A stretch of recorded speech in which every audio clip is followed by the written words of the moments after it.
Supreme court पहुंचा जोशीमठ में घरों में आ रही दरार का मामला। जोशीमठ मामले पर जल्द सुनवाई की मांग। सीएम धामी ने अधिकारियों के साथ समीक्षा बैठक कर दिए निर्देश। जोशीमठ भू धसाव पर एक्शन में केंद्र सरकार। पीएम मोदी ने सीएम धामी से जोशीमठ मामले को लेकर बातचीत की, दी विस्तृत जानकारी।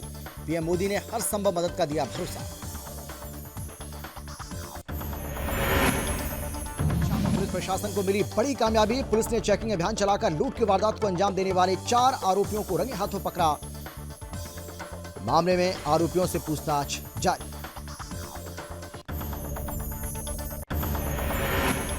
उत्तराखंड के स्वास्थ्य, शिक्षा, सहकारिता मंत्री डॉक्टर धन सिंह रावत ने जोशीमठ पहुंचकर आपदा प्रभावित क्षेत्रों का किया निरीक्षण। धन सिंह रावत प्रभावित लोगों से मुलाकात कर हर संभव मदद का दे चुके हैं भरोसा।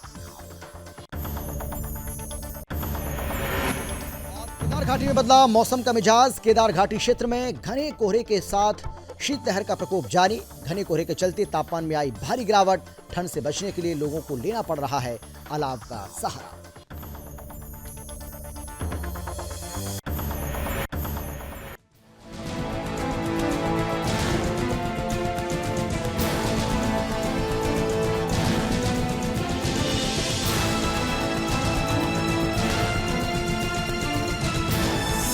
आप देख रहे हैं सुदर्शन न्यूज। नमस्कार, आप देख रहे हैं सुदर्शन न्यूज और मैं हूं आपके साथ अमित शर्मा। वक्त है अपना उत्तराखंड का, जिसमें सबसे पहले बात करेंगे जोशीमठ की, उस जोशीमठ की जिसकी चर्चा आज दुनिया भर में हो रही है।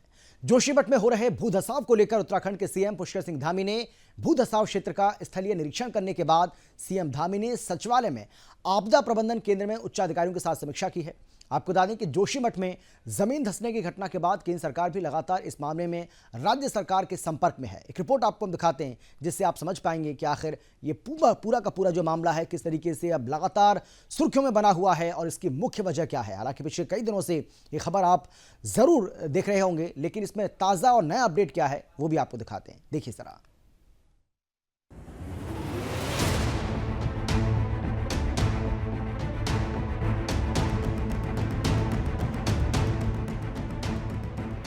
उत्तराखंड के जोशीमठ में हो रहा भूधसाव बेहद चिंता का विषय है। उत्तराखंड के जोशीमठ में घर, मकान, दुकान और सड़कों पर दरारें लगातार बढ़ती ही जा रही हैं। यहाँ कभी भी, कहीं भी, किसी भी जगह पर नई दरारें उभर रही हैं। और ये दरारें छोटी नहीं हैं, ये दरारें डराने वाली हैं और इसकी वजह से हजारों लोग दर्द में हैं, डरे हुए हैं, जिनकी कोई गलती नहीं है, लेकिन फिर भी उनके ऊपर अपने घर के छूट जाने का संकट है। मुख्यमंत्री पुष्कर सिंह धामी ने शनिवार को जोशीमठ पहुंचकर शहर के भूधसाव क्षेत्रों का स्थलीय निरीक्षण किया। उन्होंने प्रभावित संकटग्रस्त परिवारों को हर संभव मदद का भरोसा दिलाया।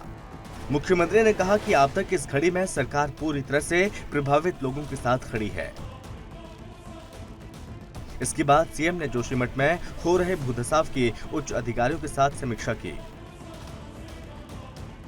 इस बैठक में जमीन धंसने की घटना से उपजे संकट और इससे निपटने के उपाय समेत कई अहम मुद्दों पर चर्चा की।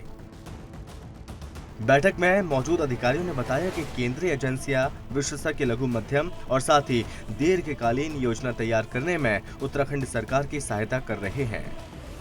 आपको बता दें कि जोशीमठ में एनडीआरएफ, एसडीआरएफ की 4 टीमें तैनात की गई हैं। वहीं सीएम धामी ने सचिव आपदा प्रबंधन, आयुक्त गढ़वाल मंडल और जिलाधिकारी से वीडियो कॉन्फ्रेंसिंग के माध्यम से सीएम ने विस्तृत जानकारी ली। इस दौरान सीएम धामी ने भूधसाव से प्रभावित संकटग्रस्त परिवारों के पुनर्वास की वैकल्पिक व्यवस्था सुनिश्चित करने के निर्देश दिए। वहीं भूधसाव से प्रभावित संकटग्रस्त परिवारों के पुनर्वास की वैकल्पिक व्यवस्था और भूधसाव के कारणों के संबंध में सीएम ने वीडियो कॉन्फ्रेंसिंग के माध्यम से जोशीमठ की अद्यतन स्थिति की सचिव आपदा प्रबंधन, आयुक्त गढ़वाल मंडल और जिलाधिकारी चमोली से विस्तार से जानकारी प्राप्त की। उन्होंने भूधसाव से प्रभावित संकटग्रस्त परिवारों के पुनर्वास की वैकल्पिक व्यवस्था सुनिश्चित करने के निर्देश अधिकारियों को दिए हैं। उन्होंने कहा कि संकट की स्थिति में जान माल की सुरक्षा और बचाव पर ध्यान देने की जरूरत है। ऐसे समय में लोगों की मदद करना हम सबका दायित्व एवं जिम्मेदारी है। मुख्यमंत्री ने आगे कहा कि जोशीमठ का धार्मिक और साथ ही सांस्कृतिक महत्व है। यहाँ पर किए जाने वाले तात्कालिक महत्व के कार्यों को आपदा प्रबंधन नियमों के तहत संपादित करने की व्यवस्था बनाई जाए। ऐसे समय में लोगों की आजीविका भी प्रभावित न हो, इसका भी ध्यान रखा जाए। सीएम ने निर्देश दिए कि मानसून से पहले जोशीमठ में सीवरेज, ड्रेनेज आदि के कार्य पूर्ण कर लिए जाएं और साथ ही जोशीमठ मामले पर केंद्र सरकार की तरफ से हर संभव मदद के लिए भरोसा दिया गया है।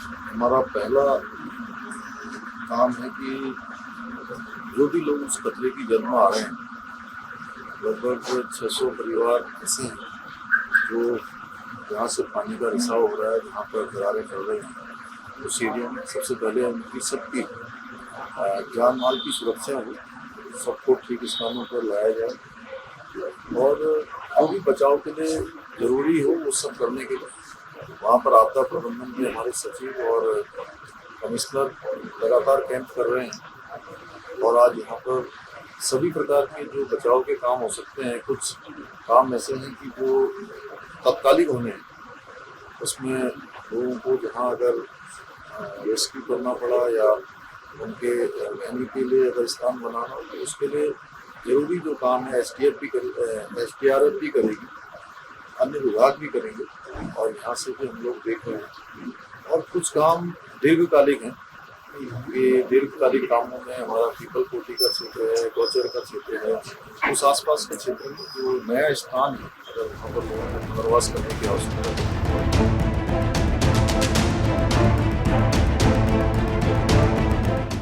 सुदर्शन न्यूज से प्रीति झा की रिपोर्ट।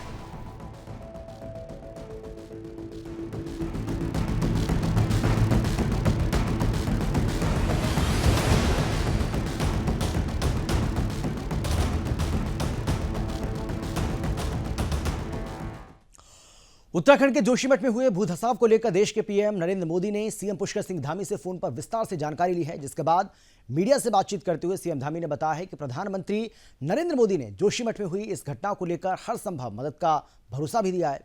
साथ ही सीएम धामी ने कहा कि जिन शहरों की धारण क्षमता कम है उनको चयनित कर रोक लगाई जा रही है। साथ ही ये भी कहा कि जो भी नुकसान अभी तक हुआ है सरकार उसका आकलन भी कर रही है और हर संभव उन लोगों को मदद देने की कोशिश की जा रही है जो लोग इससे बहुत ज्यादा प्रभावित हैं। सरकार इस पर काम कर रही है।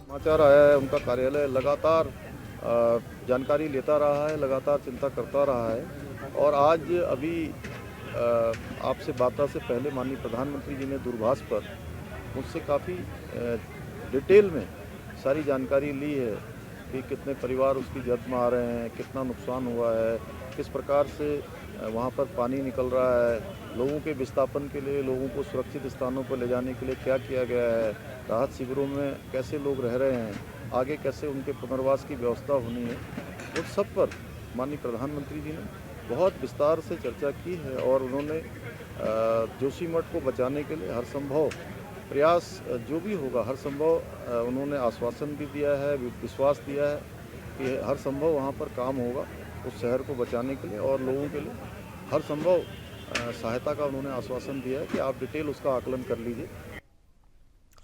ऊधम सिंह नगर जिले के किच्छा में पुलिस प्रशासन को बड़ी कामयाबी हाथ लगी है। आपको बता दें कि कोतवाली अंतर्गत क्षेत्र में 12 दिन पहले हुई लूट की घटना को किच्छा पुलिस ने इसका खुलासा कर दिया है।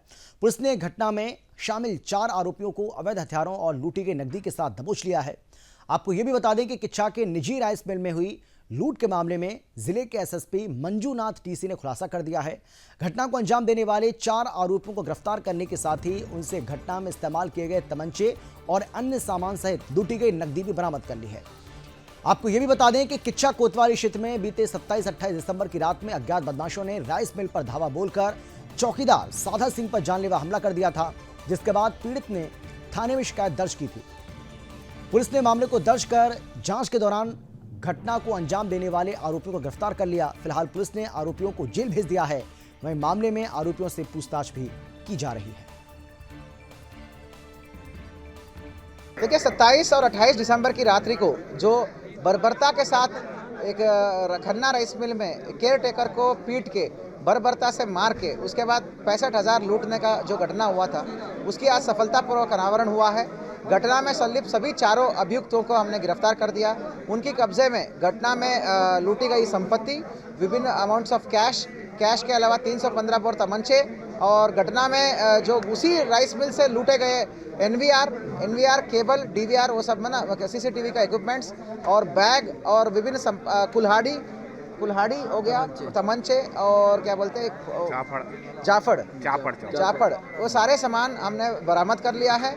और मेरी तरफ से टीम को बहुत बहुत धन्यवाद और शुभकामनाएं। और 10,000 रुपये के कैश रिवार्ड भी है और 2 लोगों को, कांस्टेबल हमारा देवराज और कांस्टेबल हमारा कुलदीप, दोनों को मैन ऑफ द मंथ के लिए हम नॉमिनेट। उत्तराखंड के चमोली में स्वास्थ्य, शिक्षा और सहकारिता के साथ ही जनपद के प्रभारी मंत्री डॉक्टर धन सिंह रावत ने सोमवार को जोशीमठ पहुंचकर आपदा प्रभावित क्षेत्रों का जायजा लिया। इस दौरान धन सिंह रावत प्रभावित लोगों से मिले। उन्होंने कहा कि संकट की इस घड़ी में सरकार पूरी तरह से नगरवासियों के साथ खड़ी है। प्रभावित लोगों की हर संभव मदद भी की जाएगी। इस दौरान उनके साथ प्रदेश अध्यक्ष महेंद्र भट्ट भी मौजूद रहे। प्रभारी मंत्री ने कहा है कि संकट की इस घड़ी में धैर्य रखने की भी आवश्यकता है। जोशीमठ में भूधसाव को लेकर सरकार गंभीर है। हमारी सरकार ने यहां पर तत्काल एक्शन भी लिया है। भारत सरकार ने भी इस समस्या का संज्ञान लिया है। विशेषज्ञ वैज्ञानिकों की तरफ से जोशीमठ में भूधसाव कारणों का अध्ययन भी किया जा रहा है। समस्या का पता लगने पर सब लोगों के सुझाव और सहमति को लेकर उचित समाधान किया जाएगा। उन्होंने लोगों से धैर्य रखने की अपील भी की है। प्रभारी जो मंत्री हैं, उन्होंने नगर पालिका सभागार में वरिष्ठ अधिकारियों के साथ मौजूदा स्थिति को लेकर समीक्षा की और इस दौरान जिला प्रशासन की तरफ से संचालित राहत कार्यों की भी तारीफ की है। उन्होंने कहा कि धनराशि की कोई कमी नहीं होने दी जाएगी। प्रभावित लोगों को बेहतर से बेहतर सुविधा दी जाएगी। वहीं जिलाधिकारी हिमांशु खुराना ने प्रभारी मंत्री को आपदा राहत के तहत संचालित कार्यों के बारे में भी विस्तार से जानकारी दी है। इस आपदा की घड़ी में पूरी सरकार, चाहे राज्य सरकार हो चाहे केंद्र सरकार हो, हम जोशीमठ वासियों के साथ खड़े हैं और जो संभव होगा वो सब किया जा रहा है। आपने देखा होगा कि प्रधानमंत्री जी खुद इसकी निगरानी कर रहे हैं, मुख्यमंत्री जी यहाँ का दौरा करके चले गए हैं और पुनर्वास के लिए सभी लोगों से लगभग 650 परिवारों का पुनर्वास करने की बात हो रही है। आज मैं सारे कैंपों में भी गया हूँ, लगभग 67 परिवारों को देखने में खुद गया हूँ और मैं कह सकता हूँ कि राज्य सरकार जो है जो भी संभव होगा वो पूरा काम करेगी और यहाँ के लिए भारत सरकार की भी टीम आ गई। आज पूरा सर्वे होगा के संदर्भ में पीएमओ भी लगातार मॉनिटरिंग कर रहे हैं। कल प्रदेश के मुख्यमंत्री जी प्रधानमंत्री की सीधी वार्ता हुई है और जैसे जानकारी आ रही है कल हमारे रक्षा मंत्री राजनाथ सिंह जी इस क्षेत्र में आएंगे। सबसे पहले ढूंढनी पड़ेगी बीमारी, आखिर किस कारण ये हो रहा है। तो आज भारत सरकार के जो भूगर्भीय सर्वे के जो सारे विशेषज्ञ हैं वो यहाँ आ रहे हैं और 1-2 दिन के अंदर पूरा विषय क्लियर होगा।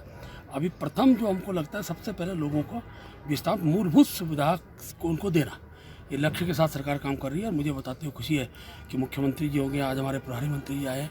तो मेरा भी काम था, क्षेत्र का पूर्व प्रतिनिधि होने के नाते मेरा पहले काम था, सबसे पहले कुछ चीज़ लोगों तक पहुँच जाए। और अब बात करते हैं केदार घाटी की, जहां का मौसम का मिजाज अब बदला हुआ है। आपको बता दें कि केदारनाथ सहित केदार घाटी क्षेत्र में सुबह से ही आसमान में बादल के साथ शीतलहर का प्रकोप जारी है। बादलों के आ जाने से तापमान में भारी गिरावट देखने को मिली। बीते कुछ दिनों से केदार घाटी क्षेत्र में मौसम ने करवट ली है, लेकिन बारिश और बर्फबारी नहीं हो पा रही है। मौसम विभाग के अनुसार आने वाले कुछ दिनों में केदारनाथ सहित केदार घाटी क्षेत्र में बारिश हो सकती है। मौसम के करवट लेते ही शीतलहर चलने लगी है। आम जन अलाव का सहारा लेते नजर आ रहे हैं। इस साल दिसंबर माह में बर्फबारी और बारिश न होने के चलते काश्तकारों को भी काफी नुकसान उठाना पड़ा है। फसलें खराब होने लगी हैं।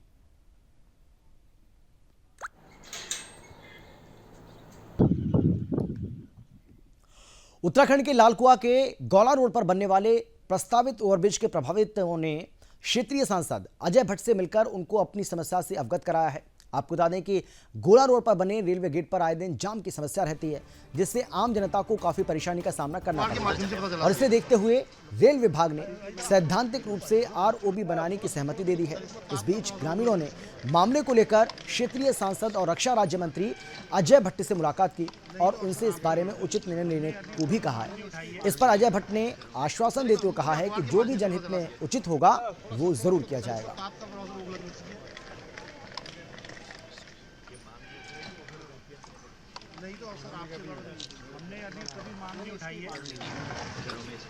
पूरे विषय को पहले समझ लूँगा और जो उचित होगा, जो जनता के लाभ के लिए होगा, वैसा ही कार्य किया जाएगा। किसी को परेशानी ना हो, पहला तो हमारा लक्ष्य है। जनता की सुविधा के लिए हम काम करते हैं। अगर जनता को ही, लोगों को ही असुविधा महसूस हो रही है तो उस पर पुनर्विचार करेंगे। मैं विभाग के संज्ञान में सारी बातें लाऊं। और इस बीच एक बड़ी जानकारी आपको हम दे दें, ये बड़ी खबर आपको बता रहे हैं। जोशीमठ में हालात लगातार चिंताजनक बने हुए हैं। एसडीआरएफ ने घरों को खाली करा दिया है। आंखों में आंसू और यादें समेटे लोग अब यहां से निकल पड़े हैं। दर्द बयां करती तस्वीरें सामने आ रही हैं और हर किसी को ये भावुक भी कर रही हैं। जोशीमठ में हालात लगातार चिंताजनक बनते जा रहे हैं। ये बड़ी जानकारी इस वक्त आपको हम दे रहे हैं। एसडीआरएफ की टीम ने लोगों को घर से बाहर निकालने के लिए अब प्रयास तेज कर दिए हैं। लोगों को यहां से निकाला जा रहा है और सरकार की ओर से, चाहे वो केंद्र सरकार हो, राज्य सरकार हो, दोनों सरकारों की तरफ से बार बार ये कहा जा रहा है कि लोगों की हर संभव मदद की जाएगी। लेकिन दर्द बयां करती तस्वीरें हर किसी को भावुक कर रही हैं। ये बड़ी जानकारी आपको हम दे रहे हैं। जोशीमठ को लेकर केंद्र की तरफ से भी हर संभव मदद का भरोसा दिया गया है। एसडीआरएफ ने घरों को खाली करा दिया है। आपको बता दें कि एनडीआरएफ की एक टीम और एसडीआरएफ की 4 टीमें मौके पर मौजूद हैं, जो लगातार पल पल की जो अपडेट हैं वो तो दे ही रही हैं। इसके साथ ही वहां जो लोग रह रहे हैं, अब उनकी जिंदगी को किस तरीके से बचाया जाए, जो कि लगातार खतरे में पड़ी हुई है, इसकी कोशिश की जा रही है। अभी जो हमें जानकारी मिल रही है उसके मुताबिक एसडीआरएफ की 4 टीमों ने अब लोगों से अपील की है कि वो अपने घरों से बाहर निकल जाएं। और ये भी जानकारी मिल रही है कि बहुत सारे घरों को सील करने का काम भी किया जा रहा है। घरों को सील किया जा रहा है, उन घरों को सील करने का काम किया जा रहा है जिन घरों में बहुत ज्यादा दरारें पड़ गई हैं। अब घर ही नहीं बल्कि दुकानें लोगों की, उनके घर, सड़कें और पोल्स, यानी कि सब जगह अब दरारें दिखने लगी हैं। और ये दरारें मंदिर को भी नहीं छोड़ रही हैं, मंदिरों में भी दरारें पड़ गई हैं। शिवलिंग को भी हमने खंडित होते देखा है। तो कुल मिलाकर के आप ये कह सकते हैं कि जोशीमठ में इन दिनों लोगों की समस्याएं लगातार बढ़ती हुई नजर आ रही हैं और लोगों की आंखों में सिर्फ आंसू इस वक्त दिखाई पड़ रहे हैं। अपने घरों को इस तरीके से खोना उन्हें अच्छा नहीं लग रहा है, लेकिन करें तो करें क्या, क्योंकि ये समस्या उन लोगों के सामने आ खड़ी हुई है। ऐसे में अब उनको अपने घरों को छोड़ना पड़ेगा, मजबूरी में छोड़ना पड़ेगा, जिसकी वजह से उनकी आंखों में आंसू आ रहे हैं और वो अपने दर्द को बयां भी कर रहे हैं।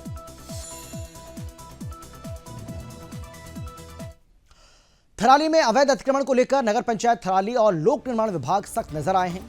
एक ओर जहां नगर पंचायत की टीम ने थराली मुख्य बाजार में मीट व्यवसायियों की 7 दुकानों को हटा दिया, तो वहीं अब लोक निर्माण विभाग ने भी 44 व्यापारियों के अतिक्रमण को लेकर नोटिस जारी किया है। वहीं स्थानीय व्यापारी अपने अतिक्रमण को हटाने पर लगे हुए हैं, लेकिन अब देखने वाली बात यह है कि प्रशासन इसमें कामयाब हो पाएगा या इनका विरोध प्रदर्शन इसी तरीके से चलता रहेगा, यानी कि प्रशासन को क्या इसी तरीके से विरोध का सामना आगे भी करना पड़ेगा। फिलहाल व्यापारियों ने अपनी दुकानों के आगे लगे अतिक्रमण को हटाना शुरू भी कर दिया है।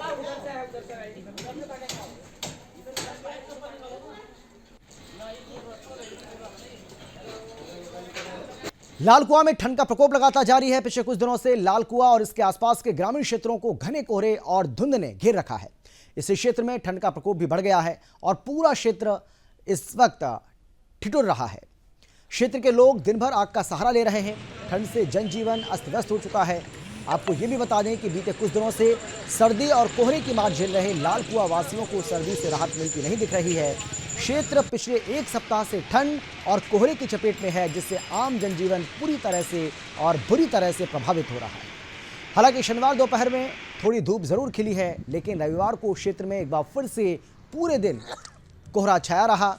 इससे ठंड का प्रकोप भी बरकरार है और लोग ठंड से बचने के लिए हर संभव कोशिश कर रहे हैं।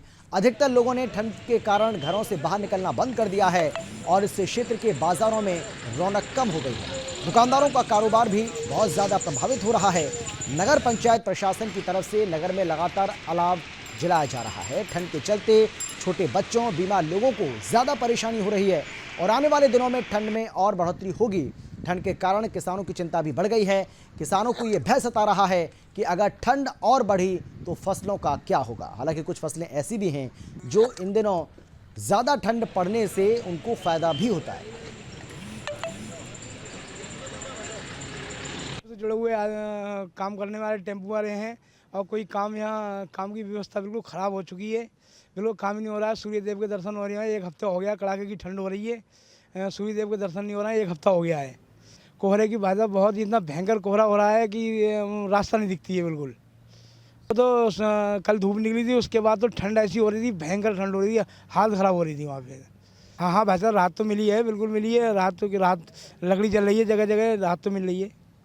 हाँ, ठंड से बचाव हो रहा है, आग जगह जगह जल रही है। हमारी नगर पंचायत लकड़ी दे रही है, उससे थोड़ा बहुत आराम मिल रहा है। उत्तराखंड के बागेश्वर जिले के ग्रामीण स्तर पर चल रहे खड़िया खनन के विवाद अब आंदोलन का रूप ले चुके हैं। कांडा तहसील के बजीना गांव के ग्रामीणों ने अवैध खनन को लेकर आमरण अनशन शुरू कर दिया है। वहीं खनन से प्रभावित ग्रामीणों का कहना है कि बीते 30 सालों से बजीना गांव में खड़िया खनन चल रहा है। खड़िया खनन से प्रभावित काश्तकारों की भूमि एनओसी के बिना ही जागनाथ मिनरल्स नामक खनन पट्टे के नाम से खोदी जा रही है। बजीना गांव के लोगों को ये डरा धमकाकर काश्तकारों की जमीनों को खड़िया खनन के लूट का कारोबार चल रहा है। इस दौरान ग्रामीणों ने अवैध खनन पर रोक लगाने की मांग की है। साथ ही प्रशासन से अवैध खनन को लेकर भूमि माफियाओं पर कड़ी से कड़ी कार्रवाई करने की भी मांग की है। भी है कुछ तो यह 30 साल मन का जमीन इनार खड़खान लगते हुए है ज्ञान, तो इसी सालन में हमन कोई डबल न मिल और हमें वहाँ जोन जबू तुम कहाँ जा रहे हो, क्या जा रहे हो, कहाँ है तुम्हारा खेत या सोने हो, तो मिल के कारण किसू 30 साल बड़ी कीमत हमारे ज़मीन अन्य ले उन जबू 1 बोरी ले हमारे 6 महीना अंदर उन जबू 30 साल लगा लियो साहब। ये तो हमारे हालत कर रखे इन लोग ने। और अपन बिल्डिंग बना पे हल्द्वानी में बिल्डिंग, इनके पास इतना पैसा कहाँ से आ रहा है अंदर। हल्द्वानी में बिल्डिंग, नैनीताल में बिल्डिंग, वहाँ किसिया में बिल्डिंग, इतने बिल्डिंग कैसे बन रहे हैं। प्रशासन भी मुझे लगता है माइन ऑनर के से मिला जुला है, जबकि ये लोग ये कह रहे हैं कि जो हमारी भूमि है उस भूमि का मुआवजा हमें दें। और इन्होंने आज 10-15 साल से इनको कोई पैसा नहीं दिया। कभी ये बताते हैं कि कभी एक गेहूं का बुरा दे दिया होगा और यही आपका बनता है। और इन्होंने आज से 10-15 साल से लगातार इनकी भूमि खोदी है और इनको कोई मुआवजा नहीं दिया है, उल्टा करके इनको डांटा गया है, इनसे जान से मारने की धमकी दी गई है। पैसा ऐसा कुछ नहीं मिलेगा तो मैं भी यहीं पर मरती हूँ और अपनी आत्महत्या यहीं पर कर देती हूँ। मेरे बच्चों का हालत ख़राब हो गया है, बच्चे लोग पूरा परिवार मरने के लिए तैयार हुए हैं और पैसे ऐसे आप अपने पास कुछ है नहीं इलाज करने के लिए। और खड़िया खान खोली तो ठेकेदार ने पैसा ऐसा देना बंद कर रखा है। अब पैसा कहाँ से आता है हमारे पास, गरीबी आदमी ठहरे। तभी तो पूरी परिवार को लेके मैं यहीं पर आई हूँ। लोक निर्माण विभाग और रुद्रप्रयाग गौरीकुंड नेशनल हाईवे की कार्यदायी संस्था की लापरवाही के चलते केदारनाथ यात्रा का बडासू पैदल मार्ग जानलेवा बना हुआ है। ग्रामीणों की तरफ से पैदल मार्ग के रखरखाव के लिए लोक निर्माण विभाग, नेशनल हाईवे सहित मुख्यमंत्री हेल्पलाइन तक शिकायत दर्ज की गई, मगर आज तक पैदल मार्ग का रखरखाव न होने से ग्रामीणों और जीआईसी फाटा में अध्ययनरत नौनिहालों को जान को जोखिम में डालकर आवाजाही करनी पड़ रही है। पैदल मार्ग की जर्जर स्थिति होने के चलते बडासू गांव की महिलाओं और मवेशियों को जंगलों में आवाजाही करना किसी खतरे से खाली नहीं है। रुद्रप्रयाग गौरीकुंड नेशनल हाईवे निर्माण के दौरान मलबा पैदल मार्ग पर गिरने से पैदल मार्ग पर बना पुल भी क्षतिग्रस्त हो गया है और इसके चलते बरसात के समय नौनिहालों और ग्रामीणों को एक दूसरे का सहारा लेकर नदी को पार करना पड़ता है, जिससे ग्रामीणों को भारी परेशानियों का सामना करना पड़ता है। वहीं इस मामले में ग्रामीणों ने सड़क बनवाने की मांग की है।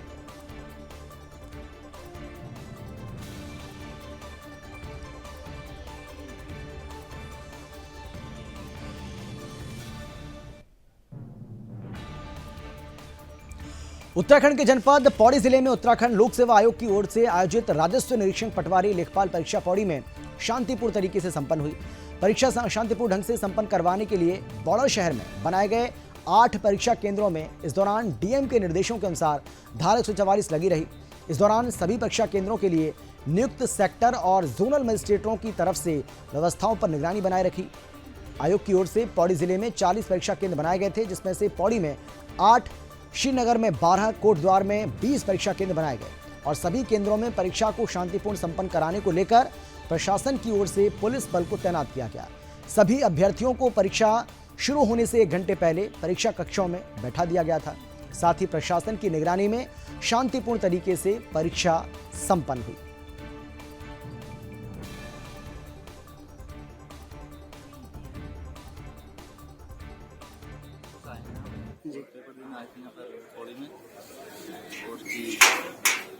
जैसे पेपर तो आजकल दे रहे हैं सरकार के जो, लेकिन पेपर दे रहे हैं कोई पास तो किसी में मतलब हो जा रहा नहीं, मतलब दे रहे हैं उसमें कैंसिल हो रहा है पेपर, कोई कुछ कर रहे हैं, कुछ कर रहे हैं, नोटिस दे रहे हैं, ऐसे ही कर रही है सरकार बस, और कुछ तो करने के लिए। इस पेपर में वैकेंसी तो है, लेकिन क्या कहते हैं ये है कि जिला वाइज ही है इसमें जी।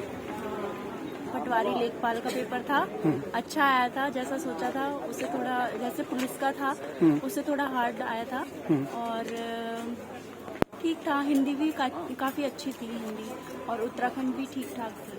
11 बजे से 1 बजे तक हुई। यहाँ पर कुल 280 पंजीकृत छात्र छात्राएं थे, जिसमें से 176 बच्चों ने यहाँ पर परीक्षा दी और 104 लोग यहाँ पर अनुपस्थित रहे। परीक्षा शांतिपूर्ण और नकल विहीन और बिना किसी विवाद के संपन्न हुई। इसके बारे में तो मैं टिप्पणी नहीं कर सकता हूँ कि बच्चों का क्या कहते हैं जो आवागमन का साधन रहा होगा, हो सकता है उनको उपलब्ध न हो पाया हो, या किसी की पारिवारिक परिस्थिति रही होगी जिसकी वजह से वो परीक्षा नहीं दे पाए होंगे। हमारा काम केवल यहाँ पर बच्चों की परीक्षा को व्यवस्था देना, और हमने उस व्यवस्था को यहाँ पर दिया है। जो बच्चे आए उनकी परीक्षा सही ढंग से संपादित हुई, जो नहीं आ पाए उसके लिए हम कुछ नहीं कह सकते। और इसी के साथ अपना उत्तराखंड में फिलहाल इतना ही, लेकिन देश और दुनिया की बाकी खबरों के लिए आप देखते रहिए सुदर्शन न्यूज।